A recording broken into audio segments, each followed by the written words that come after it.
Lalitha jewellers గుండోడు ఒక మాట చెప్తా ఉంటాడు, డబ్బులు ఎవరికి ఊరికే రావు అని.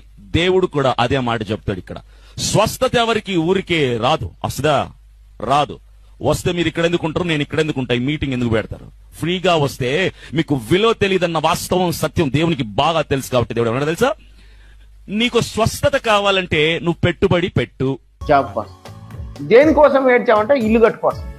దేనికోసం ఏడ్చావంటే పిల్లకి పెళ్లి కావట్లేదు, పిల్లకి సంబంధాలు కుదరట్లేదు, అందుకోసం.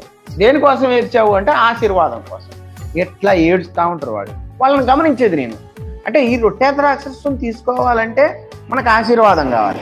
ఆశీర్వాదం కావాలంటే కన్నీటి ప్రార్థన చేయాలి. కన్నీటి ప్రార్థన చేయాలంటే ఇదిగో ఈ విధంగా అనే దాన్ని సృష్టించింది.